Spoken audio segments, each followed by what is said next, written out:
I didn't realize today, Cody. I looked at all our profiles because so in the movie Riddler, and people have been talking about this online, so I thought it was kind of funny. Riddler only has I say only, 500 followers. 500 followers on social media, right? Like on Instagram, I don't have nearly that much. On Twitter, I almost do. But fucking Cody has almost 2,000 followers on Instagram. Yeah. So he's like 4 Riddlers combined. That's the math I did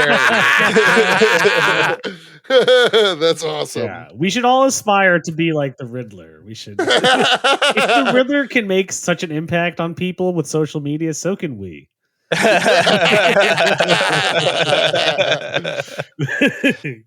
the takeaway here. Yeah, we need more followers than Riddler. As long as we have that, we're good. We're Gucci.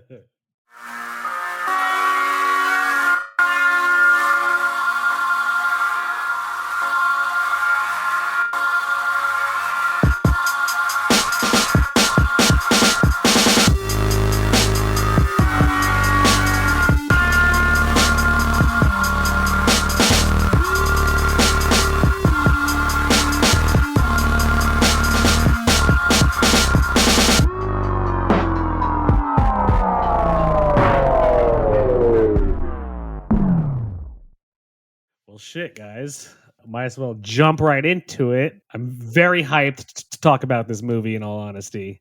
Yeah. Welcome to Comics and Chronic. I'm Jake FH. You already know. I'm joined with Anthony Iannaccio and Cody Willaka-Cannon. Today we are talking The Batman by Matt Reeves. Cody, me and Anthony decided we're going to do something different today. We're going to start off the episode by giving it our Joe Pesci rating. Yep. Whoa! Exactly. Craziness all around. Why are we? I don't like that. Ooh, you don't? Why? I don't know. It makes me uneasy. Do you have a score? It makes you uneasy. It makes you uneasy? What? Dude, I just got high and you asked me to change things. Dude, your life is changing. You got to adapt to the changes. Yeah, man. This is how we're starting. I literally just got out of the theater. Exactly. So what better way to do it than when it's fresh in your head? But I'm saying, I was gonna talk. I'm still processing. I kind of was hoping to talk and dissect a little. But that being said, if I can give you, even better. Maybe I'll give you a pre, and maybe I'll give you a post. A pre-Pesci. Okay, let's do it. A pre-Pesci. All right, let's do it. Pre-Pesci's. Pre-Pesci's. I'll give it 5.7. That's crazy. I'm giving it a 5.8. very well-earned 6. Yeah, I'm also giving it the 6. That's why I guess well, first of all, me and Jake both saw it on Thursday, and on Friday. Well, for me, it's Friday morning, but for Jake, it's Friday morning too. But it was like 5 in the morning, 5 a.m. for you. We were texting about that shit, and it was clear we both loved the shit out of it. So I'm surprised. I like that. Actually, now I want to figure out why you had taken some points off. That's cool. Yeah, I'm surprised too. I thought it was everything I could have asked for and more. Agreed. Everything. I'm not disappointed by that score. I'm not like, I'm disappointed in Cody's score. I won't hide my disappointment. Dude, I'll get to it later, but let's talk about the things we loved first. Yeah, absolutely. Which was everything. So Which was everything. Like, seriously. Dude, so I also saw it again last night in IMAX. So I've now seen it twice. Ooh. Yeah. Did IMAX change the experience for you at all? Oh, yeah. I would see it in IMAX. Easy. Mm. Definitely. It just pops more. The sound effects are like way better. Like, dude, I don't know. There honestly isn't a single thing. I think this is personally the best Batman movie ever. Ooh. And I tend to agree with that. I'm putting it above Dark Knight. Now, I don't hate Dark Knight at all, but I am putting it above Dark Knight. And I'll tell you why. Dark Knight is amazing. It's a great Batman movie, but a lot of what's awesome about Dark Knight comes from Heath Ledger's performance alone. This completely agree. This and that's like to his credit, like he's so amazing that he makes that entire movie. This was like this was a fucking Batman movie, and whereas like Dark Knight we can really put it all on Heath Ledger, this I could put on every single person. I loved Robert Pattinson's Batman. I loved the voice he did for it. Fucking Zoe Kravitz blew it out the water for me. Selena Kyle. Incredible. Loved their chemistry. Loved their relationship. Yeah. Dude, after seeing it again last night, even though I loved it the first time, dude, Colin Farrell's Penguin is fucking awesome. Fucking awesome. And fucking hilarious too. And Like, hilarious, dude. when they're interrogating him, like me and Joey saw it last night again, and we cracked up. And Gordon shows him the picture of that victim. He's like, "Oh, don't show me that." Yeah. He's like, "El Rata Alada." He's like, "Your Spanish is terrible." La Rata. Like, he was. I don't know, man. I fucking. That part specifically was really cool because did it rely on the fact that Riddler had to know that Penguin was going to correct them about that thing? Like, because it seemed like Riddler had everything set up so like. Well, I guess he knew like Batman would figure it out. I guess he thought they were working together. That's like part of his whole shtick. I just thought it was funny that Penguin had to be the one to give Batman that one clue he needed. Yeah, no, I mean, like, I don't know. I don't want to like. I'm gonna have trouble not hopping around to random moments. But let's start from the fucking very beginning, dude. The scene where he's narrating. And like you have those criminals like look down a dark alleyway and they like back away and that one dude gets hit by the taxi cab. You have the other guy who's spray painting on the bank and he drops the can and you see the can go into the shadows and he just like looks there, even though Batman's not there. Like the use of fear in this movie, I think is way better than like Dark any Knight's. other movie. Yeah. Any other movie. I agree with that. Yeah, I will say this is the most Batman universe out of any, like the most true to Batman universe I've seen, aside from maybe the animated series. But that's like live action. I think live action. Like this is the most true. Like Batman. Gotham felt the most Gotham. Is that what you're saying? Yeah, too? Gotham was a character. Gareth Gotham was a character in this, and it looked like Gotham to me. It like it was gritty. It was dirty. It was constantly raining, which is a clear nod to 7 because in 7 it's always raining. It also very much looked like New York City at the same time. Very much looked like New York City, even though very little of it I think was actually filmed in the States. A lot of it was filmed over in England and Glasgow. Makes sense. But which is cool because that's like where you can get your Gothic architecture. Yeah, like the subways. It was just cool. Like when he's on the subway tracks and he beats up that gang. Oh yeah. Oh, such a great fight scene. Can I say also, like at the very beginning, like I know you had actually sent it to us and it was released everywhere. The theme by what's his name, Michael Giacchino, who did Lost. He did Spider-Man, but I especially love him for the Lost soundtrack. That shit was amazing. But I hadn't listened to it before I saw the movie. I don't really like listening to soundtracks for movies before I see them. That's kind of like not a spoiler. I don't care until I see the movie, I guess. But once I heard like the Batman theme when he like walks into the crime scene, oh my God, like that sent chills down my spine. I was like, this feels like Batman. Like I was instantly hooked. Like, oh my God. I loved the theme. And I loved also when he's walking, both in the scene where he comes out of the shadows and confronts the gang. And then after he chases Penguin in the car chase, it almost sounds like he has spurs on his boots. Like it's a sheriff coming into town. Mm-hmm. Like whenever he's walking, and I was like, that's badass as fuck. There's so many like, I don't know, like tonal things and themes drawn from so many other movies, like hard French Connection vibes, especially when the car chase. And as far as the corruption in Gotham, like it all felt like Chinatown to me. And I was like, fuck yeah, this is a detective story. And it was a dank ass detective story. Yeah, so good. And more detective scenes than Nolan's movies for sure. Way more detective scenes than Nolan's movies. And also like what I liked about it, other than like the use of his contact lenses, like it wasn't that high techy, whereas like Christian Bale's Batman was super high techy. Yeah, like you didn't really tell that Robert Pattinson's Batman had like the money and the tech. Like he's Bruce Wayne, but it doesn't seem like his Batman is using all that money like the way. He also doesn't have Lucius Fox and an entire department from Wayne Enterprises building his tech. Like you could tell, like just from his, his Batcave or whatever, like he makes the car himself. He makes the gadgets himself. Yeah. Like that's what it looks like. I mean, even his mask, you can see the stitching in the cowl. Like it feels like he put his shit together, not someone else. Yeah, like the Batmobile didn't feel from the trailer and to the movie. Like the Batmobile chase scene was incredible, Oh, I but loved it. and this isn't even taking points away. Like I'm not the biggest fan of that Batmobile design, but in the context of the movie, it was awesome. And then it's clear, like, okay, like you would just explain. That's kind of like was immediately headcanon for me. It's like that's not the final Batmobile. Well, like by the end of this, there's definitely going to be a sequel, hopefully a trilogy. We'll probably see him upgrade a bunch of his tech, which is cool to anticipate for me. It is cool, but I loved the Batmobile. I mean, it felt like a 1970s, 1980s, vigilante car. Like when Clint Eastwood drives his cars in the movies when he's a detective. He's driving, you know what I mean? Like even I loved it. Yeah, I loved the Batmobile. And honestly, it might be one of my favorite live action Batmobiles. I agree. It's Nice. I'll tell you what, I loved it way more than the fucking Tumbler, easily. Yeah, I'll take this over the Tumbler. And also, dude, that scene when the shootout with Penguin, when you hear the Batmobile powering up, it felt like a nuclear power core was like yeah, and you get like flashes of red, and you can see Batman's silhouette in the driver's seat. Like he was menacing as fuck. And that chase scene is like incredible, man. Dude, yeah. And it felt, and you know what I liked about it? Because like it doesn't have crazy stunts like a Fast and Furious movie. It was more like what a realistic chase scene would look like.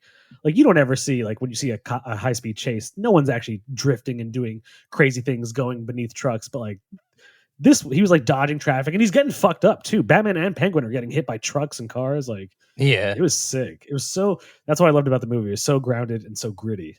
Yeah, apparently there's like I didn't read it, but I saw someone talking about it online that there's like a tie-in movie comic. It's not like an actual like Batman storyline, but it's like, how they make the movie adaptation comics all the time. Yeah. And it says that he like Bruce Wayne as a teenager is a street racer, kind of like Fast and Furious. Like that's his backstory. I read that from the people who talked about the movie novel. Yeah, so like I like that that's like a detail, but like you could kind of they don't ever have to say that in the movie, but it's kind of like his kind of driving. Like that scene shows like he's used to that kind of like urban environment. Yeah. That you haven't, like, you see Batmobile chases in other movies, but this was like, so like you said, that it felt realistic. See, I don't know that I agree. I feel like this was still very comic booky. Don't get me wrong, I think it was gritty, but I do think it was, and I think it's true to Batman. I'm not saying that as an insult at all, but that didn't like feel realist. You know what I'm saying? I don't know. I disagree. What I mean to say is, like, compared to other Batman live action movies we've seen, like, it's way more realistic than the BVS car chase, for one. Yeah. It's obviously way more realistic than any Justice League car chase. And even if it's any of the Schumacher ones, Schumachers, and even if it's not more realistic, it was better to me than like the Batman Begins car chase. And I just like it better than the Tumbler. Like the Nolan universe is so different from this universe. Yeah. Yeah, it's pretty clear that Nolan made Nolan movies with Batman, and it's clear this is a Batman movie from beginning to end. Like, Matt Reeves understands the character, and quite literally for me took all the best, not every single one. Batman's been around for fucking over 80 years, right? Like, he took some of the best storylines that we've even talked about in episodes, which I thought was crazy. Facts.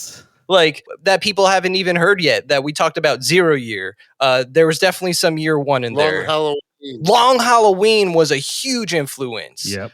There's a little bit of Hush in there. There's some No Man's Land in there. Oh, hard No Man's Land at the end. So much of the comics that we love from Batman put into like a story that for 3 hours, I wasn't even realizing it was 3 hours. Yeah. Dude, the 3 hour runtime, I didn't notice it. I wasn't like bothered in the light sleet. If I'm being honest, when it was wrapping up, I was like, I kind of wish there was more. I could have sat by a little longer. Like, Eternals didn't feel that way at all. Eternals, I noticed. Like, I actively looked down at my phone. And I was like, I'm ready for this to. let's start wrapping it up here, guys. Like, and dude, once again, going back to like what we've been talking about through like at least the last 6 episodes. This I enjoyed honestly a lot more than any Marvel thing I've seen recently. Recently and last year, for sure. Yeah. For sure. Don't get me wrong, I do love Spider-Man. They're two completely different movies, but because I'm such a Batman fan, I did like this better. This is way better than Eternals. This is better than Shang-Chi. This is better than Black Widow. It's, I don't know. And it wasn't a CGI fest, man. It was not a CGI fest at all. There's very little CGI in the movie. Yeah, or at least they hit it well. That's for sure. No, dude, I watched a lot of behind the scenes shit. The car, when the car goes through the fire, that's real. None of that is CGI. That was like that's like a practical. It's an actual stunt driver going through flames and shit. I mean, same with Dark Knight when they flipped the truck in Dark Knight. That's a real thing. They actually flipped the truck. First time it's ever been done on film. Well, I know Nolan loves to do crazy stunts that are like that airplane scene was real for the most part. But like in Dark Knight Rises was not a big CGI fest at all. No, definitely not. Definitely not. It wasn't. Okay, so like, let's talk about that for a second. I especially want to hear what Cody has to say because Cody's been saying for a while.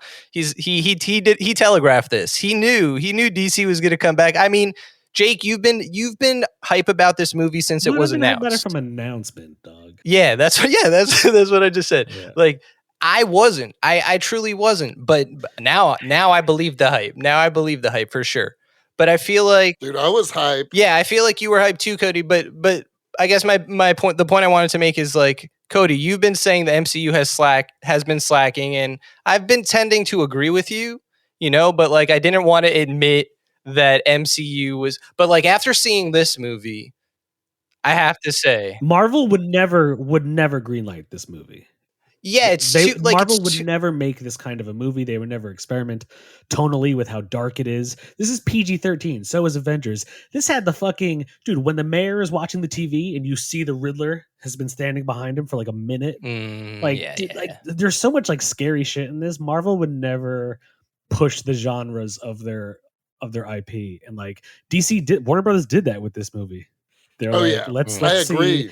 Like they're like, we're gonna experiment. We're gonna fucking take a shot and make this That's what I'm talking about, is that DC this was a Batman movie. Peacemaker was a Peacemaker, and you know what I mean? Every property has a different feel, and like almost in that way, they're more connected to the lore. You know what I mean? Because there was humor in this, but it was very dry Batman. But it was perfect. Exactly. It was perfect Batman humor. And exactly. Dude, there were moments like last night, especially like my crowd laughed at. There are some like funny lines. I love when Gordon's like, "Dude, you could have at least pulled that punch." And Batman's like, Batman's like, "I did." My God, Jeffrey Wright as Gordon in general was fucking great. I fucks with Jeffrey Wright. No, he was the GOAT. He was one of the highlights of the movie, in my opinion. Yeah, for sure. Dude, when they're going to the orphanage and Gordon pulls out his gun and Batman's like, "No guns." He's like, "Yeah, man, that's your thing." I was like, "Hell yeah, dude!" Like, I don't know. Dude. It was perfect Batman humor. It's the humor you see in the comics. It's the humor you see in the animated series. Like, it was just the perfect dry Batman wit. Yeah. Fuck yeah. Dude, like when when he's looking at Selena Kyle and he's like, "Look at me, Selena." And like Selena's like clearly getting lost in his gaze. And he's like, "Yep, they look good." And he's just like talking about the context. Yeah. Like there's no charm to Batman. Yeah, I was going to say, so go back to Gordon for a second. I feel like it's the relationship between Batman and Gordon is so important. And it definitely has to fall on more of the Gordon actor to get that across. And I felt like he really did the job. Like I felt like the relationship that they had was year 2, and by the end of it they were bros, like, or even in the middle of they it, were like they bros felt like bros to begin with, because he was like, when they're talking before they find the thumb drive, which we'll get to, the literal thumb drive. Yeah. He goes, Batman's like, "You don't trust me," and Gordon's like, "You trust me?" He's like, "It's 2 years. I don't even know who you are." Yeah. And great line. Yeah, great line. Like, dude, that's what I also liked about it. There were moments, and not in a cheesy way, but like it felt like a buddy cop detective. Yeah.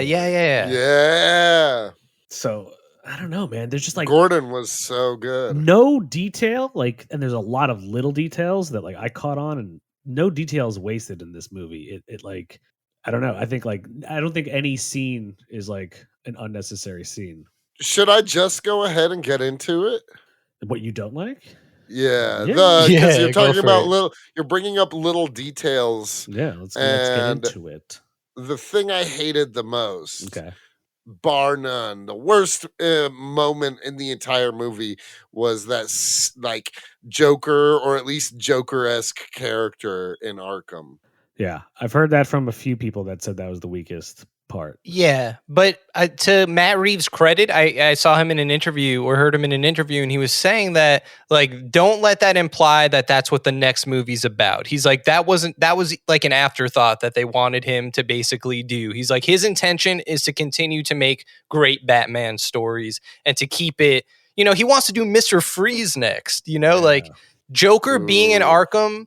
He said in the interview is more like to show, like, yes, Joker is still there in the early years and he's still that dude who's always going to be up to some shit. But it's not like what we should expect. So to that point, Cody, I agree. I don't want, but fucking, what's his name? What's the actor's name, Jake? That's going to play Joker? Keegan. He's great. He's great. So I do want to see his portrayal, but to your point, Cody, yeah, I don't know if that makes me hype for him as like the main villain. Well, so I'll say this: I don't necessarily want Joker to be a main villain at all ever again. But what I did like about that scene is that, and this is like also just in the comics, like I'm down to see the Rogues Gallery team up. Ooh, the war of jokes and riddles. Imagine they did that. Or even like, dude, the ending with the flood heavily, especially with the narration, heavily implies no man's land. He even says, he's like, there's parts of the city that are inaccessible. The criminals are going to start carving up territory. Yeah. So it's I'm down to see the like the gangster criminals like vie for territory. And so even to that, like in the sequel, it'd be cool to see, not necessarily as a main villain, but just like Black Mask or like other gangsters, other mafia. Like we don't need any one villain to be the quote unquote main villain, because this movie had Falcone as well. 3 villains and 4. Falcone. I mean, Catwoman wasn't a villain, but in the comics she's a villain. Penguin and Riddler. Like it was a good use of a lot of his Rogues Gallery. You know what I mean? Right. Cody, I feel like we're talking way more than you, and I don't mean to, like, I feel like we're just so hyped. Like, no, I'm hyped too. I just, for me, it was more of just like, I didn't care for it. I was like, it just wasn't, that scene, like, almost took me out of the moment. I don't. Damn, it was that much of a nail, huh? Yeah, for me, it was like, that was the only time I was like, I just didn't really like it. But I do get what you're saying. Like, that moment almost made it feel like end of like Amazing Spider-Man 2, where like there's that dude. I don't know if you guys remember that. There's like just some dude in like a trench coat and a hat, and he's walking through like I don't know. It's like a shield, not shield. Yeah. You know what I mean? He's in Oscorp, and you see all the suits of the Vulture and Octopus. Yeah, it kind of gives off that kind of vibe. So I totally get what you're saying, Cody. I think it's a valid criticism. It's not enough to deter me from giving it a 6 in the slightest. Because no. Because if I'm just gonna go on that, there's really not much I disliked about it. Like I said, the runtime did not bother me at all because the story was so engaging. Fucking. Yeah. How about Paul Dano as the Riddler? Dude, I liked it a lot. He was fucking great. It was not what I was expecting. I really liked the scene I love the scene when they're in the jail and they're talking.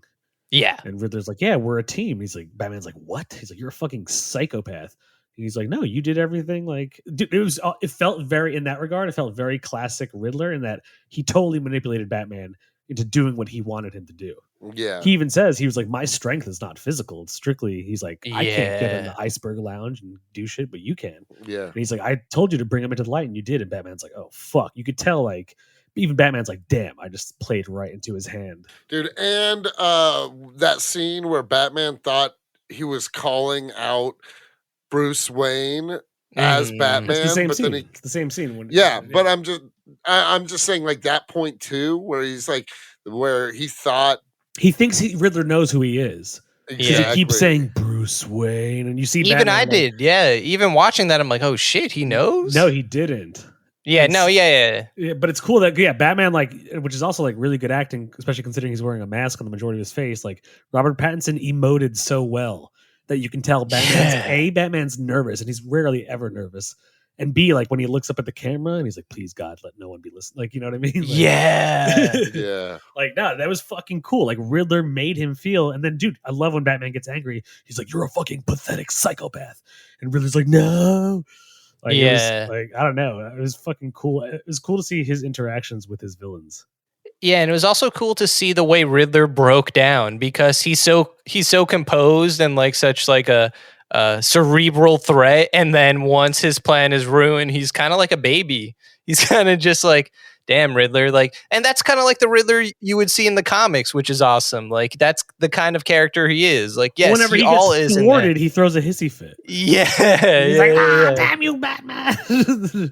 But dude, also I'll say this: I thought the riddles were really good. Oh yeah, like, they were clever.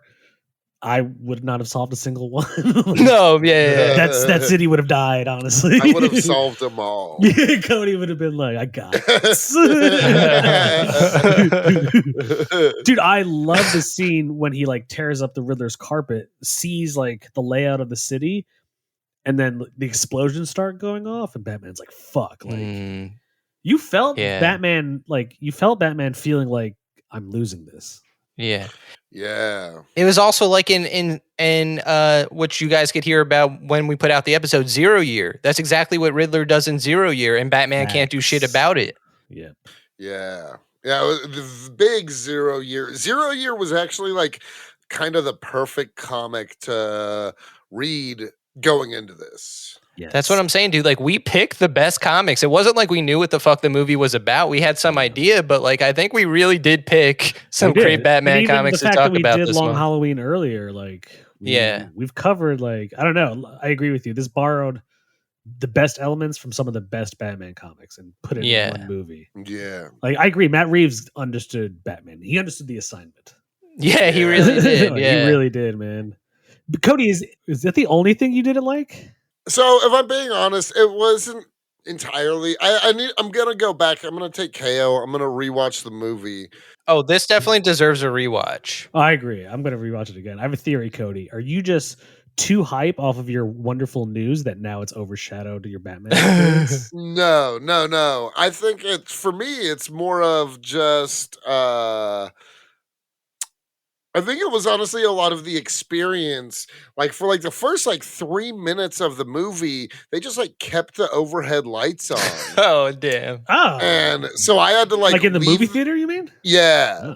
So I had to like leave the theater and go get an employee to shut the lights off for me. Oh, and sucks. so I missed part of the beginning. And then if I'm being completely honest, right as the car chase scene started, I got hit really hard with some diarrhea. And I had to run to the bathroom and shoot water out of my butt. Well, that's hilarious. Dude, it was so gross. That's bullshit, man. All these factors have nothing to do with the Batman. You but by the way, it again. Great detective work, Jake. You were like, wait a minute, something's not right. Yeah, because it doesn't add up to me, man. I think if you saw it again, you'll change your opinion. But I hated that one moment. And honestly, if I'm being completely honest, part of me, I knew both of you guys were going to give it a 6 in my heart of hearts. And I kind of wanted to just be a dickhead and not give it a See, that's what I mean. I don't think your lack of a 6 is a genuine... Well, that was just a pre-Pesci. He hasn't really given us his final grade. So let's talk about the love in the movie. It was great, man. Zoe Kravitz is she's perfect. I thought she is Catwoman. She's like, Catwoman. Who else could be Catwoman now? It's her. Give her an HBO Max series or a movie. Yeah. I don't even want anyone else as Catwoman. Dude, they went with the classic Selena Kyle short hair. Like that scene when they're in her apartment and she's drinking the milk. Like I was just looking at her. I was like, she looks like Selena Kyle right out of the comics. Yep. Yeah. I was like, this... Yeah, she's so attractive and she's such a good actor that I was like, fuck yeah, Catwoman all the way. Yeah. When I was younger, one of the first times I ever got horny was when I watched Batman Returns. Oh, Michelle Pfeiffer. Yeah. And in my mind, there would never be another Catwoman. And then Zoe Kravitz came along and...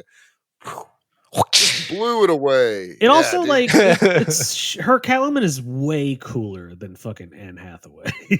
Oh, a million times. Like, A million times cooler. So much so that I forgot Anne Hathaway exactly. was Yeah. Catwoman for a She's moment. a very forgettable. That movie, that's what I'm saying, is like I do feel like this is better than Dark Knight and Batman Begins, which are still great movies, but they just understood Gotham better. Like Gotham looks like Gotham in this movie, whereas it doesn't look like it. It looks like Chicago, and it's a big urban city, so we get it. It's supposed to be Gotham, but this felt like like in Nolan's movies, everything feels very bougie. You know, it is like bougie. He's a playboy. Selena Kyle's basically a playboy. The city looks great. Like it looks like Gotham is prospering and has money. The villains are it doesn't seem as grimy. Batman Begins, though, I will say, feels more like Gotham than Dark Knight. I agree.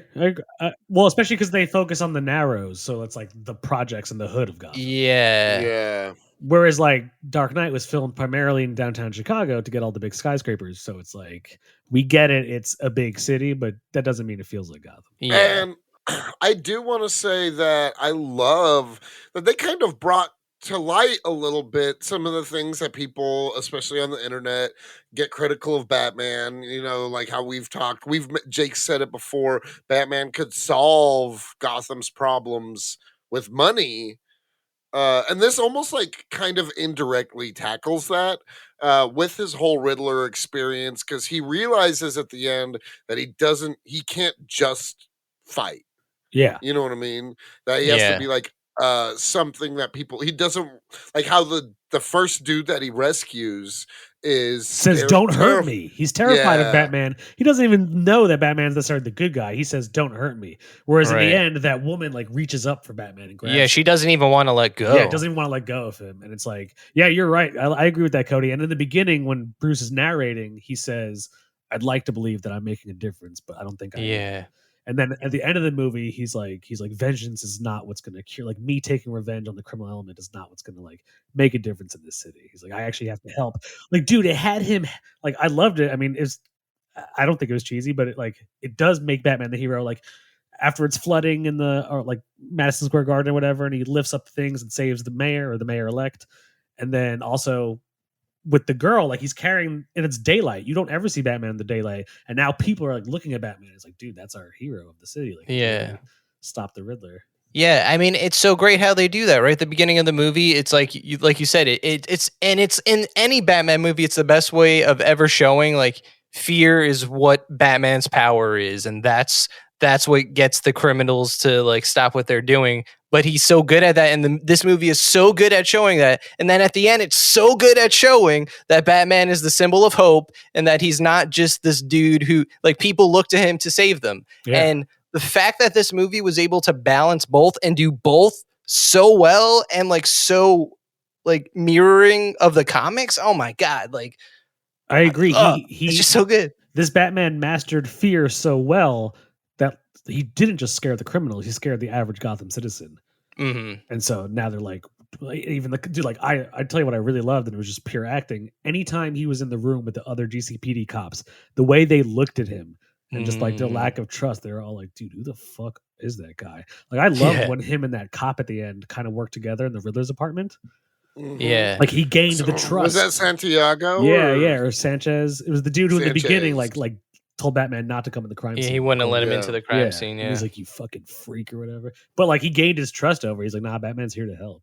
Yeah. Speaking of that scene, and then it happens twice. Like Batman notices the mayor's son, and I thought that was awesome because this movie doesn't give us a straight up Batman. It's not telling you his origin, but you know Batman's origin. And when he looks at that kid, you know what he's thinking. Like, damn, exactly what he's thinking. That kid just lost his dad. Like a parent died. Like the Batman. Like I feel like Robert Pattinson's Batman is so Batman. I don't know how to explain it. He just. No, I agree. Dude. He just feels like Batman, and he's not even really saying much a lot, but like he just has an air of being Batman better than like, I don't know, like this is maybe the worst example of Batman, but like George Clooney, like he never felt like he was comfortable being Batman, you know, like he also not everyone that puts on the suit feels like Batman. Yeah. Dude, so I'll tell you what I did love. Once again, pulled right from the comics, the fucking Iceberg Lounge.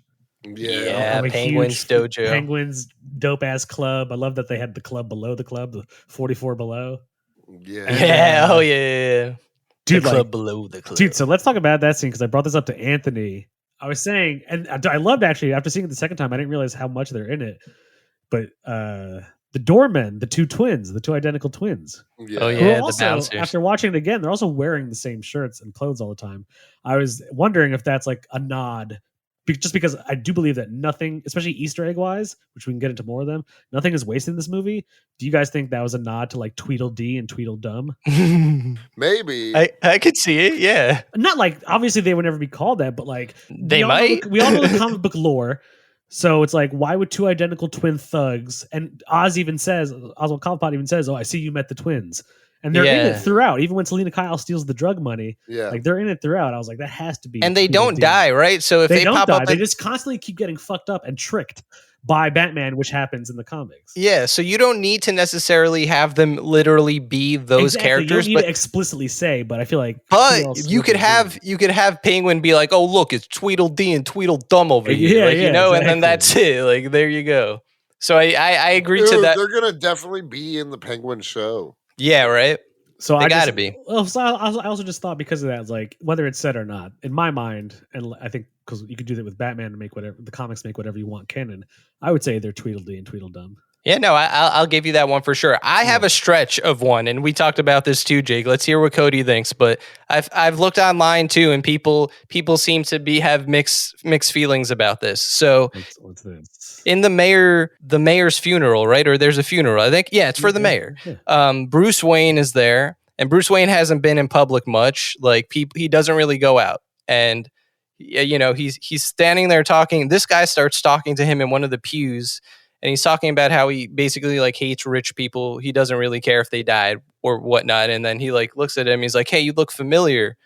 And so that could be taken a couple ways. It's a very small, subtle scene. But the way Bruce looks at him back, it almost seems like he recognizes him. Yeah. You could say maybe he doesn't recognize him, though, and that this dude is just like, "Oh, shit, it's Bruce Wayne. Like, what is he doing here?" We never see Bruce Wayne. Mm-hmm. And he's just a thug that eventually becomes part of Riddler's gang, let's say, because that's kind of their MO.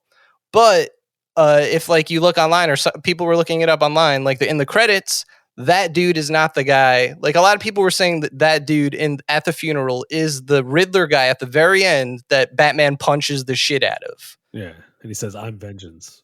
Which is not, right? Which I think it would make sense if it was him, but because this small, subtle scene, I think that dude is Joe Chill. And I think Bruce kind of recognizes him, and he knows it's Bruce, but it's just like, this is weird that we're in the same place.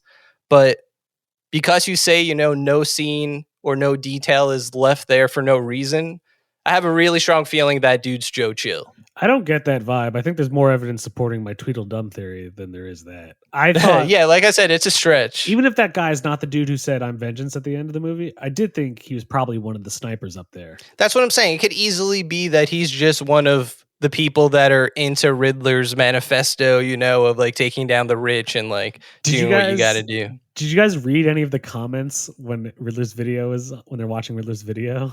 I was, but I didn't. I don't remember any of them. Well, a lot of them were just like, "Hey, what gauge should we use? Where can we buy the mask?" One of them was like, "Hey, Riddler, we got you, bro." I thought that was funny shit, and I like that scene when he did his video for his like QAnon Riddler followers. Yeah, and doesn't he say like and subscribe too? He says, "Hey guys, what's up? It's me." And then he's like, "I appreciate the tips on the detonators." Like it was like a YouTube channel. I thought that was cool as shit. Yeah, it's the kind of like insanity you could also see in like an animated version of Riddler, I think. I'll tell you what I also loved, which once again pulls right from the comics, when Falcone's trying to kill Catwoman and she like claws at his face. Yeah, I was waiting for that scene, dude. I was waiting for that to happen. It's like Catwoman's claw to Falcone's face, Chekhov's gun. You know what I mean? Exactly. Like, I love John Turturro. I've never really seen him in such a sinister role before.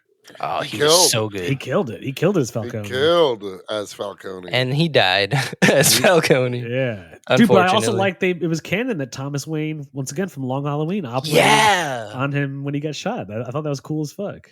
I was picturing the scene from The Long Halloween, like it was like it happened already. And Yeah.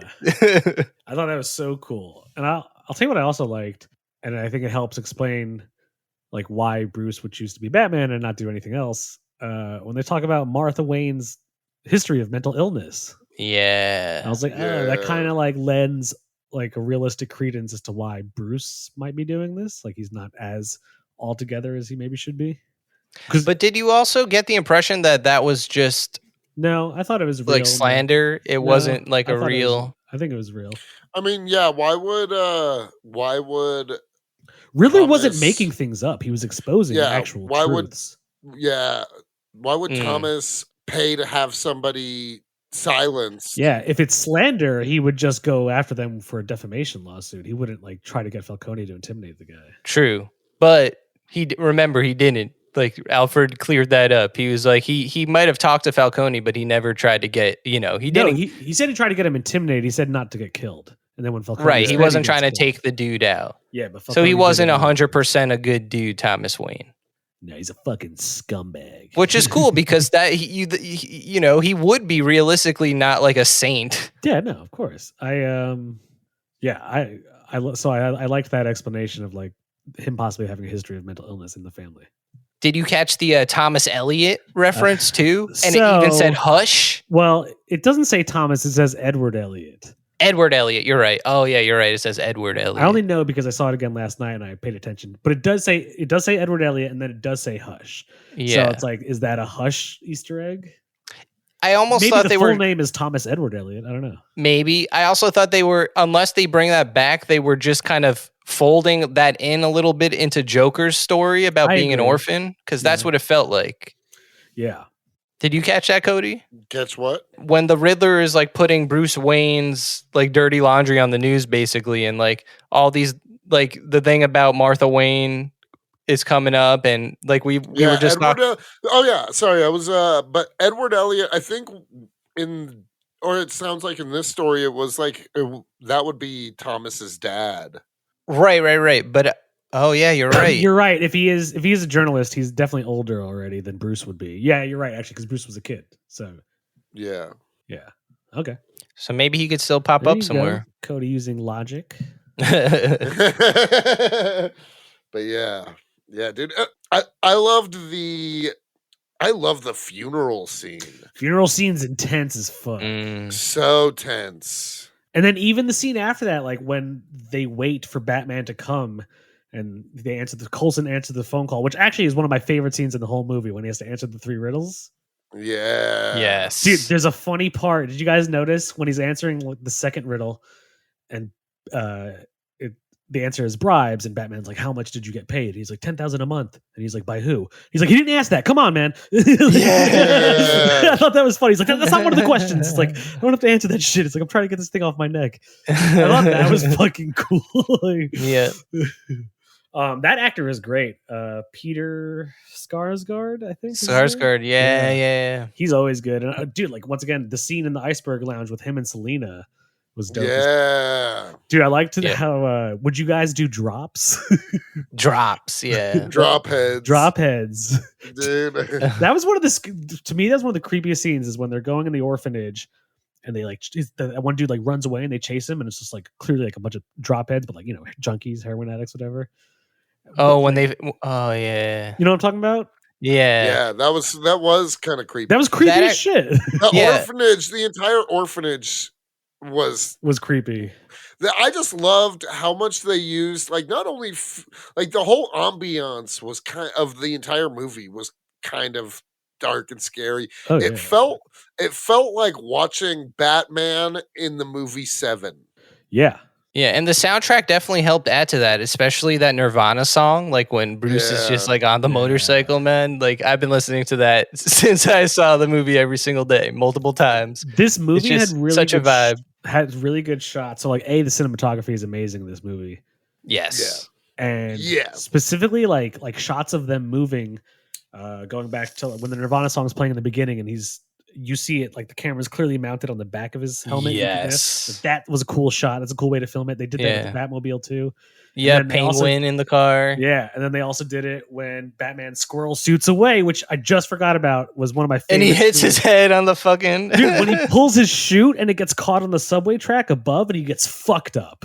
Yeah, and he's like, like, dude, I thought that was cool as fuck. I was like, nice. Yeah, like, he wasn't even a perfect Batman in this movie, right? Even the events leading up to that, you were all like, oh shit, get out of there, he was getting like, dude, when he takes on the gang in the subway track, he gets shot twice. He fucking, dude, they hit him with pipes and shit. Like, he is getting hit. Like, the action feels like it's taken so much from the Rocksteady games. Yes, I wanted to bring that up. It felt like fucking Arkham City multiple times throughout this movie. Multiple which times. Is awesome, because that game is sick. Yeah. That game is incredible. Matt Reeves had to have played that game series because it even, like, to go back to the orphanage, there's a part in Arkham City, or that's the second one, right? Yeah, Arkham City, where you go into like this whole like Riddler maze, and it looks very much like that orphanage, and Catwoman is even with you in the game, I think, when you have to do it. And it reminded me of that. And it's painted in green like in the orphanage. Yes, exactly. And that's how it is in the game too. And then also in the game, but also in the movie at the very end, when he fights everyone in Madison Cube Garden or whatever the fuck, Madison Square, Gotham Square Garden, and like it looks like he should take him out like stealth wise, but he kind of just goes in there and beats the shit out of all of them. I liked that scene. I'm a sucker for the classic Batman through a window entrance. Like, seriously, Michael Keaton Batman has it. Batman Begins literally has it. Like, every Batman movie has that. In fact, I know for a fact because I watched like on YouTube, the Batman and Robin has it when he takes down Mr. Freeze in the museum. I'm a sucker for Batman going through the window. So when you see, which is also cool because it means Batman planted charges on the roof of Gotham Square Garden, and you see it go boom, boom, boom, boom, and then he crashes through the fucking window. I was like, that's sick. It's classic. It was Batman a sick entrance, dude. And that scene when he's taking out the snipers, I fucking loved that scene. That was a sick fight. Yeah, it was so cool, and it was cool that it was like that rather than like, because Riddler could have never gone toe to toe with Batman in any way. He couldn't. So it was super cool that it was basically like a bunch of just fanatics. It was basically Riddler Proud Boys. Is what literally the Riddler. His 500 followers turned into like at least an army of 10. So we got it. We got some commies lined up to take you guys out if you don't agree with our views.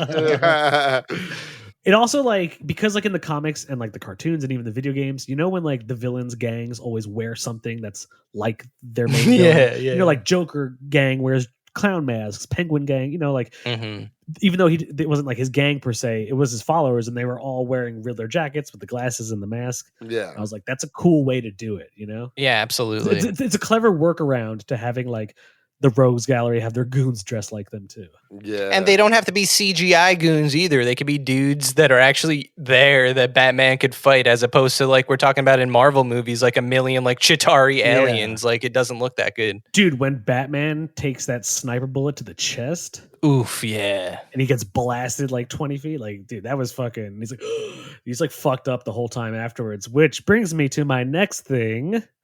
So we see Batman's fucked up. He like honestly looks like he's kind of like about to die. He can't even stand up to help Selina. Yeah, he's definitely going to pass out or something. Yeah, you know he's going to pass out. And you see him grab that green vial and he injects himself. And he's like, that's when he starts beating the shit out of that dude. Yep. Gordon has to hold him back. Yeah. Did you guys think that was like a nod to a possible like first version of the Bane serum, Venom? Yeah, that was Venom. Because it was green, and like, why else? Like, adrenaline itself, you could do, and it's not. It would be like clear or something. It would be clear. Like, it looked like saline solution. Yeah. But no, like, and like green. Yeah, going back to what you said, like, and that's what my thought was. Nothing is wasted, so it's like nothing is wasted. Exactly. So yeah, I think it was. I feel like you could totally take that as like a first iteration of Venom. That's crazy. I didn't even think about that. Which I would say brings me to my next point. And I'm going to start it off by saying this. I want to know what you guys want in a possible sequel. Ooh, I was going to ask that same question. I was going to ask specifically what villains, now that we've seen this universe, how grounded and gritty it is, what villains would you want to see in a sequel? I already have one. because Matt Same. Reeves said it. I have Mr. two Freeze would be- actually. Yeah. I have a few, and I don't necessarily need them to be the main villains, but just how, like I said earlier, how like we saw 4 of his rogues gallery in this movie, like we could see more. Yes. I'd like to see, and I'll explain why. He doesn't have to be like, bro. Oh, we lost Cody. Fuck. Let's wait for him. He'll come back. Pause. I know exactly who you're going to talk about too, Okay. because I agree. Okay, cool. But Cody's been awfully quiet this episode. Dude, he's been really quiet. I'm actually surprised. He doesn't seem that hyped on the movie. I'm honestly, I'm gonna see it a few more times. Yeah. I love Nah, it. you make me want to go see it in IMAX now. Dude, I saw it last night in IMAX, and me and Joe were like, fuck, this movie slaps, dude. It's so good. We stayed till after the credits. It's not worth staying. Yeah. Oh, we there's a should talk riddle. about that too. There's a riddle. I went to it. I went to alrada.com and Yeah, Rada Lada. yeah, Rada. Yeah. But I think apparently, like, if you do it, if you do it enough times, eventually there's a hint that there will be a Batman sequel. That's like what it is. Like the mystery will continue. This isn't over or something like that. Somebody, I saw a screenshot. Somebody, like, I think kept doing it, and what it releases is publication dates of Batman characters. So is it like, are these the characters we can expect to see in another movie? Yeah. Interesting. Yeah. Okay. Can't believe Cody didn't like it. Well, it sounds like between diarrhea and having the lights on for the first 10 minutes. Yeah, it's like when we were talking about Spider-Man, he said the theater was really hot. Maybe he should stop going to that movie theater. Yeah, it sounds like a shitty movie It theater. I sounds wouldn't go. terrible. I know some people that saw the movie. There's a city out here called Burbank. Uh-huh. One of my friends went and saw it there, and Robert Pattinson and Zoe Kravitz came out before the movie. Like, not Oh, planned. shit. Like, they were just like, previews were about to start, and then they're like, hey, Uh-huh. everyone, like, we got some guests. And they came out, and they're like, thanks for seeing it. And everyone's like, oh, shit. I was like, damn it, I wish I was in that theater. Like, You were just stuck with Many Saints of Newark and David Chase. I know, right? So that was cool. I got to see him, but the movie kind of sucked. Dude, but like, I don't know. I just love, like I said, I'm always a fan of when Batman fights his more organized crime element. And this movie did that. Yeah, And it's cool that exactly. they made Penguin like part of it. Like, dude, the scene when he busts in the Iceberg Lounge in the beginning, Uh-huh. that scene is fucking awesome. Like, Yeah. the whole fight in the club. Yeah. And when that, like, dude, when he throws the baseball bat at that one cop and the cop shoots him right away, he's like, dude, Batman was like legit not flinching from bullets. I'm back. Nah, he was there to. That's why I'm saying, like, He was there Robert to take Pattinson that just shit. like the way he just does small things makes him Batman in a way I can't quite explain, but like that's a good example. I mean, I really loved the scene where in the end when he busts in Falcone's penthouse and they're all shooting him. You know, it's like shot in flashes and everything. Yeah. Like, Yeah. that was fucking awesome. Yeah. Oh, when Catwoman's in there to When like Catwoman's fucking in shit there up too. trying to Yeah. kill him. Yeah. Yeah. And it was cool that she was like a force to be reckoned with of her own.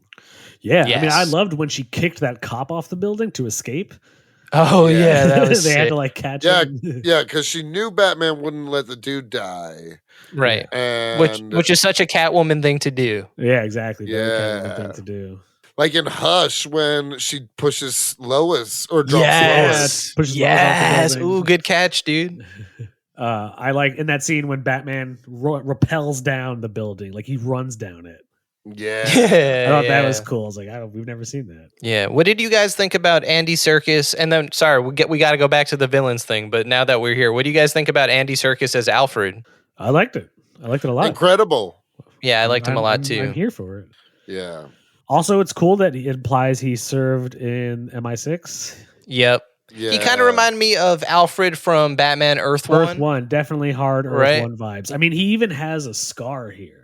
Yeah, and was he walking with a limp? Yeah, he had a limp. Yeah. Yeah. And a cane, yeah. So, like, you know, Alfred, dude, he even says when he's in the hospital and he's like, I could never be a father to you. He's like, I could teach you how to fight, but I can't be a parent. Yeah, what a so great it's implied line. that, like, he helped train Bruce to do this mission of his. Yeah. Like, he I taught also him like everything. how like their relationship only kind of gets better by the end of the movie, so we have more to look Yeah. forward to between two of Exactly. them. I like that too. Like almost going back to Zero Year, how their relationship is so strained Yes. and at odds with each other. Like, yeah, you're right. They don't really become closer and reconcile until the end. Yeah. So Mm, it is fucking cool. yeah, for sure. Back to your question about villains we'd like to see or what we'd like to see in the next one. Yes, you were. I know who you were about to say, but Okay, you. so I was going to say Clayface. Nice. Once I again, want to see Clayface. in this universe, I don't see him being a big monstery gloop dude, but what I think would be cool is like a criminal who like wears disguises constantly, like, you know, has like masks over his like prosthetic shit. Like Kind of like Chameleon. Kind of like Chameleon, exactly. And he can get a nickname Clayface, you know? Once again, I don't need him to be a main villain, but like if we're gonna see like future gang and turf wars, maybe like Black Mask, Ventriloquist versus Penguin and other people. Because Clayface could easily be like a hired goon. He's not like he doesn't have a plan. He's just part of someone else's plan. What I think would really be cool, especially for the sequel, and since like half the city is flooded, if we saw Poison Ivy more, as once again, I don't see her in this world controlling plants and having carnivorous plants, but being an eco-terrorist. Yeah, okay. Yeah, and then uses that things works. like pheromones and like she could still use toxins and shit to like kill people, but like I think her as an eco-terrorist, her like being like, great, this shithole city is flooded, now we can have like a lot of life come out of here, you know? I think that would be cool. Somehow work her in. So who would you cast as that Clayface in this universe? Because Clayface, what I know of him is what? He's a failed actor, right? He was a huge actor. The original Clayface, Basil Carlo, the actor, is a failed actor. Basil Carlo sounds Italian, so let's get an Italian playing Clayface in there. Okay. Michael Imperioli as Clayface. Not necessarily the worst. I mean, he is a good actor. It's Clay. It's not my real face. I think Steven Van Zandt as Clayface. He just puts on different wigs. Yeah. Who would I cast as Clayface? I don't know. Vincent D'Onofrio. Vincent D'Onofrio. Ooh, that's interesting. Cool, yeah. I like Vincent D'Onofrio. I bet he would like to do some shit like that too. He's like, I'm not the kingpin in this one. I'm more of an actor. Yeah. Yeah. Or maybe Russell Crowe. Russell Crowe as Clayface. Maybe not as Clayface, but he could be a gangster. Yeah, some sort of like Italian. Maroni.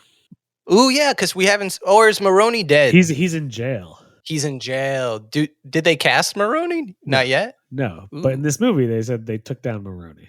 Right. Do you see like the newspaper headline? Yeah. Well, who are some villains you'd like to see? Okay, so we talked about this. I won't give the big one away yet. I was just thinking of this earlier. So we talked about Venom being like not Venom like we are Venom, not that Venom, guys. The Venom that Bane injects into his body to get super jacked. Yeah. And so I would like to see Bane, and because if this is still trying to be realistic, but they have that element of you can inject the liquid and, you know, you get amped up. What if we saw like a more, first of all, Tom Hardy as Bane was cool, but Bane should be like a Latin American dude or someone that isn't a white guy. And I think specifically it should be Javier Bardem. I feel like he could be a sick Bane. That could be cool. He's kind of getting older now. Yeah, he is kind of old, but I feel like he huge. That was my beef with Tom Hardy. Tom Hardy's not a tall actor. But that's what I'm saying. Like, oh yeah, true. Like, is Javier? I feel like he's a kind of big dude. Maybe he probably. In Dune, he seemed like he was kind of big. Maybe because he was just wearing a bunch of shit. Compared to Timothée Chalamet, anyone's bigger than him. What about what's his name from Guardians of the Galaxy? Batista as Bane? Batista. Yeah. Ooh, okay. Batista I could see that also because have you guys ever seen the James Bond with that first has Christoph Waltz in it? And Batista is that dude who kills the Spectre member at the table. Oh yeah. So, and that's a very like Bane-like scene. No, I could see Bane because I almost felt like he was campaigning for it too way back when. Yeah, my only thing is I don't know how many villains I want to see that we've already seen.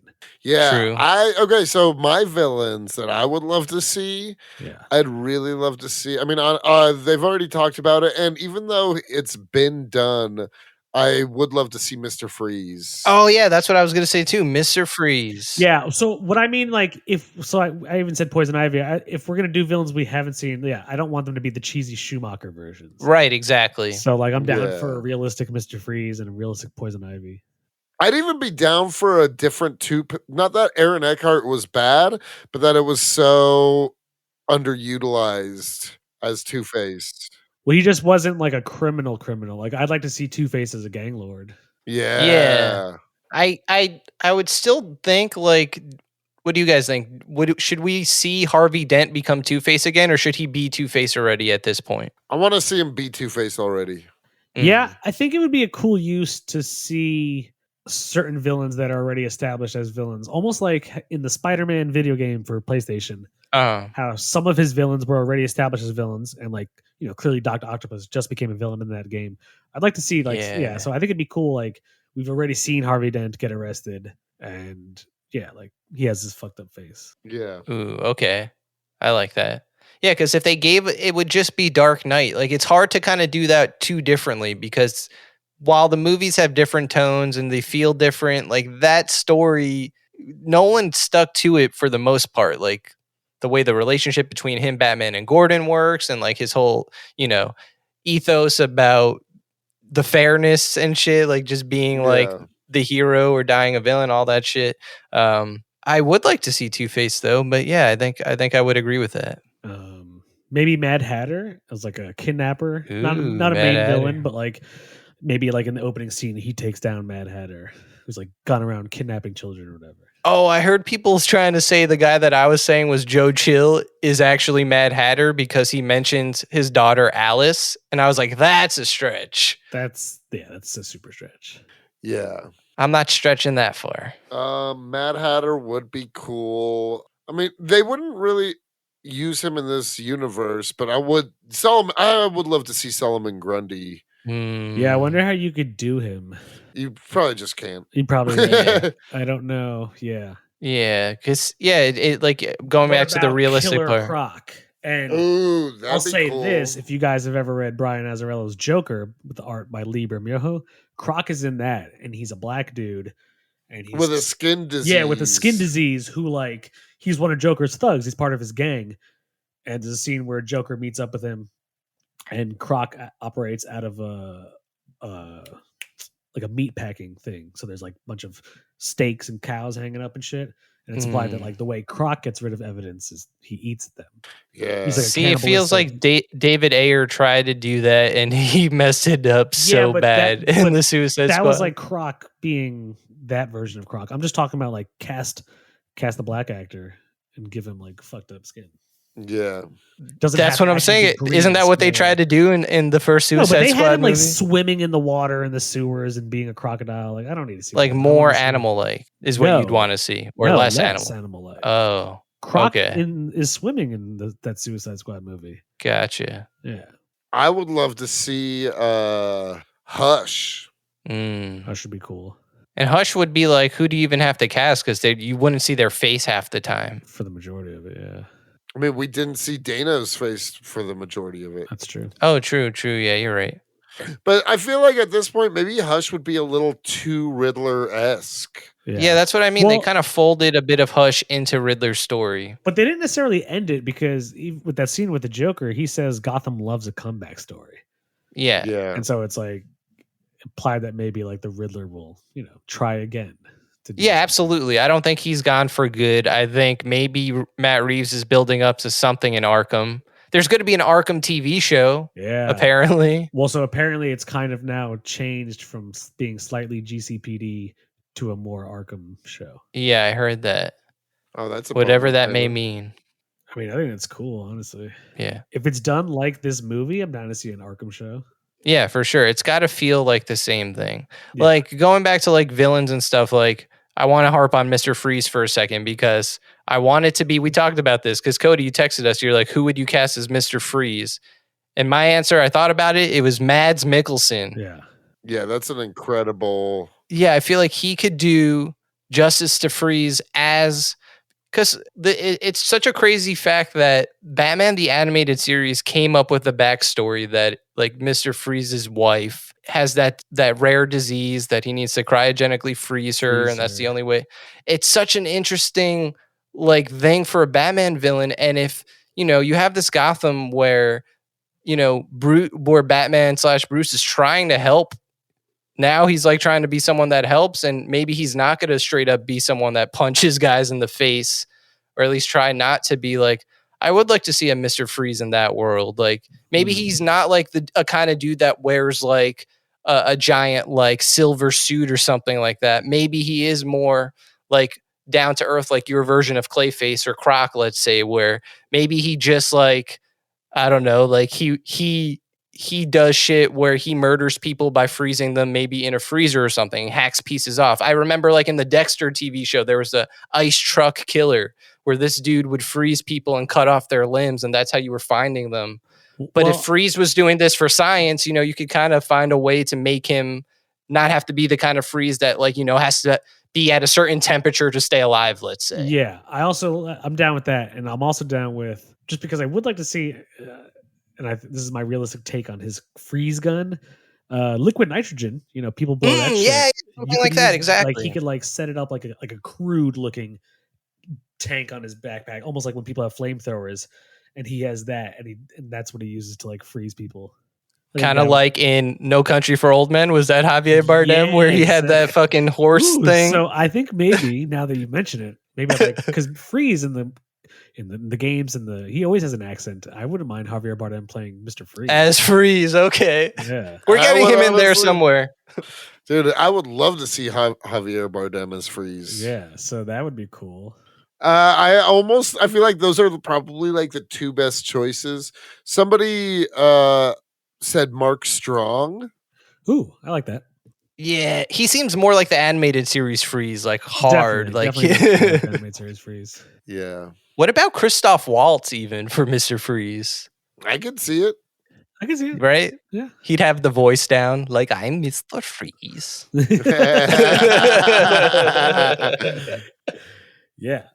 I don't know. I want to see someone that pairs well with Robert Pattinson in a villain role. You know, like he didn't really get to confront Riddler much of the movie face to face, unfortunately. I agree. Do you guys want to see a Robin? Yes, I do. I don't, actually. This blew me away. It's such an excellent solo Batman movie. If I'm going to see Robin, I know you guys haven't read past Long Halloween, but it goes Haunted Night, Long Halloween, Dark Victory. In Dark Victory, it ends with Robin becoming Robin. So, like, I think maybe that's how they should do it. This trilogy end with Robin at the end of the movie. I don't want to see. I'd at least want to see him, Dick Batman. Grayson, introduced in the next ones in some capacity. That I would agree with you that far. If they threw Robin in the next one, like as a big thing, I think it's too soon. Yeah. I think I need one more solo Batman movie, and then the third one you can introduce Robin. Because I think like we've talked about the Bat family a little bit. Like obviously we don't want to add so many Bat family members, but I'm not trying to see all those Batman. A big thing with Batman, whether you like the character about the character or not, is that he has people helping him, whether it's just Alfred or Catwoman or the Bat family. Like he doesn't do it alone, even though he acts like he could do it alone. And even Robert Pattinson said, if we're going to throw Robin in here, which I don't mind, it has to be that he's like 13 years old or something. Like, it's not going to be like in fucking Batman Forever where Chris O'Donnell's like a 25-year-old dude. Like it's adopted by Val Kilmer somehow. I don't know what's going on there. Yeah, if we're going to see Robin, I want to see like a young little Robin. Yeah, like do it right. Like you've done every other detail right in this movie and I'm on board. But I also think Robin in anything, Titans or any of those Batman movies, hasn't been done justice other than animated series. Like you just haven't seen Robin live action like he needs to be done. That's because Batman doesn't need a Robin. And nor did he originally start off being published with a Robin. It was just Batman. Yeah, but still, it's a part, for me, it's a character that I love. I love Robin. I love Nightwing. And I just want to see it done right because I think he's important. I don't know. I think I honestly almost like Dick Grayson way more as Nightwing than I do as Robin. Well, so they did mention Bloodhaven at the end. Catwoman says that's where she's going to go. So that was a cool Easter egg.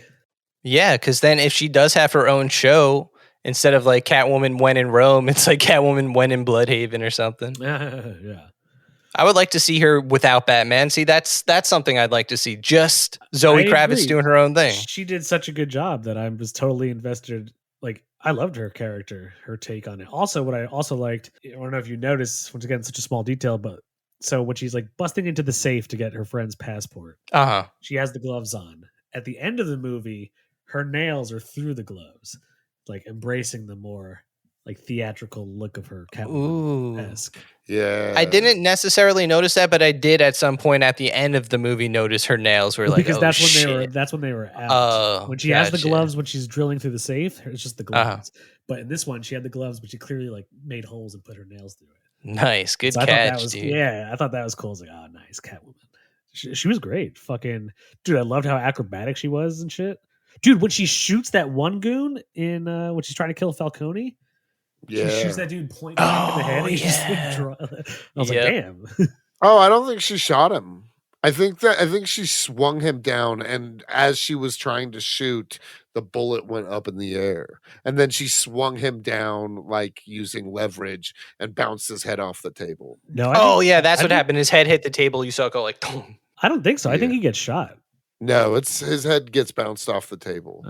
Maybe it's two different guys. I don't know if I go watch it again and then tell me because I was watching it, Jake. You were too busy diarrheaing your pants. Yeah. Not for that scene, I wasn't. He was doing something else in his pants for that scene. Hey, weren't we all?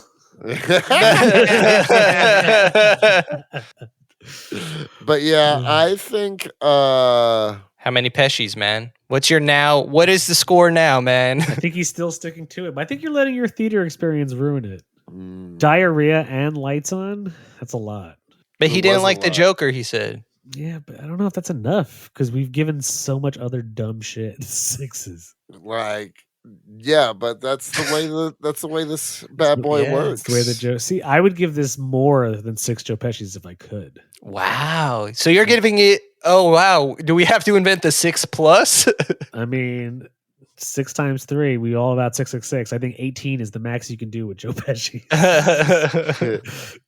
I would give it more if I could. I loved it. Like, I'm gonna see it again. Yeah, Cody's taking that tangerine size Joe Pesci away. Little pocket Pesci.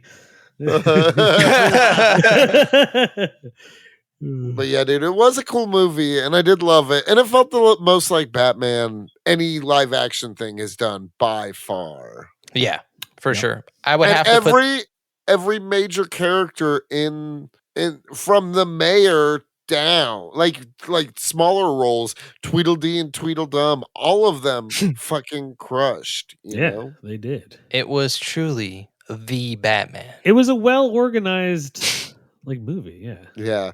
But that Joker thing that did bum me out. I hated it, honestly. I don't know. I don't either, man. It remains to be seen. I want to see what his Joker looks like, and I just don't want. I would agree. I don't want Joker to be the villain of the Batman 2. I would even love him to just be a side small villain, like he is in The Long Halloween and Hush. Yeah, I'd be down for that. I agree. I don't need to see Joker once again as the singular threat to Gotham. Yeah. It would be cool to see Joker folded into like a rogues ensemble, or to him just be like, yeah, exactly. Like you guys have read, Justice by Alex Ross. Yeah. You know how at the end, Joker is throughout the comic, he's not one of the main villains, but he fucks shit up by exploding all the cities that Brainiac makes. Yeah. Like he's just out there being a menace regardless of whether he's the main villain or not. Right, exactly. And I think that's the role he has to play in these movies for me to welcome him back. Yeah, I agree. So I'm sticking with my 6. I loved it. Samesies. I'm going to keep on loving it. 6. Hard 6. I would highly recommend go seeing it. The thing like for this movie, especially because I'm hearing from people who like aren't even necessarily Batman fans or comic book fans, it's like, this is just a good movie. Like if you're like a fan of good film, like I would say go see this movie. Yep. And if you watched the movie and you loved it, we have a lot of Batman episodes you could listen to. And each one of those has a comic that I seriously think, I'm not just saying this to be like, go listen to our other episodes. I seriously think we talked about this month and in the past, almost every Batman comic that this movie pulls from. Facts. Oh, we forgot to mention we should talk about it one day. Tom King's Batman run, I think, was also a big part of the influence for this movie. Especially in regards to Catwoman and Batman's relationship. Exactly. I mean, she even says the cat and the bat. The cat and the bat, yeah. Right from Tom King's writing. Right. So I think if you really like that aspect of the movie, like Long Halloween and then Hush, like it kind of starts that Bat-Cat relationship hard, and then Tom King's run, which is more recent, really has a lot of Batman and Catwoman like together and doing shit. Married, or do they? Wait, or do they? Oh, they don't end up getting married. Right? They don't. They're like about to. Yeah, and then they were like, fuck it. We're gonna be friends with benefits. Yeah, but it's a great run to check out, and we have great episodes to check out. And also, tweet at us, and you might win a free book this month. Yeah, for this episode too. We'll give away. I don't know what book yet, but we'll give away a free book for this. We're doing it for every episode. Yeah. We're doing Dark Knight Returns. We're giving that away. I think I have Death in the Family. That might be a good one to give out. Nice. I've actually to this day never fully read Death in the Family. Ooh, that's a good one to check out. So, maybe you guys have to enter the contest then and try to win it yourself. I have to win it from my own podcast. Well, fuck yeah, that's how much of a commie I am. I'm a fan of my own shit. Well, shit. I think that wraps it up. Thanks for tuning in once again. You want to plug something? I just want to say I was being a dick earlier. We're giving it a 666. You motherfucker. Was this all an elaborate ruse or what? A little bit, but not. I think you really were affected that much by the Joker thing. Dude, I do hate that. But that's going to let you... No, but that's why I'm giving it a 6. Because, I mean, in all honesty, it's by far the best live-action Batman we've ever had. I agree. It's hard to argue that. I've talked to a few other people who were like, dude, this is kind of the best Batman movie there's ever been. But it also doesn't mean like I wouldn't give Dark Knight a 6. Dark Knight wasn't an amazing fucking movie. It doesn't make me hate any of the ones I already love. I'm just saying, exactly. Like this felt like Batman across the board. Like if I were to check off things that make Batman to me, which we've discussed throughout many of our comic book episodes, like this checks almost all of them. That's what I mean. Like if you just went back and listened to our old episodes and pulled out the stuff that we loved about those comics, that's what we loved about this movie. It's like identical. It's so awesome. Yeah. Like this to like, especially for like, we always talk about like a quintessential Batman read. Dude, if you're just starting to like watch comic book movies or Batman, like shit, fucking kick it off. Hop right in. Yeah. Have a Batgasm or 2 or 3. Dude, like I wish I had a son, Cody, so I could show him this movie. Dude, I'm excited to take my son. Do you think KO will be able to appreciate a 3-hour runtime though? Oh yeah. Okay. Do you think Zoe Kravitz will awaken some things in his? Oh yeah. Just like father, like son. That's all. Yeah. The next generation of canon getting turned on by a Catwoman. Yeah, that's definitely. Or Batman, either way. Yeah, either one's cool. They're both so hot, you know.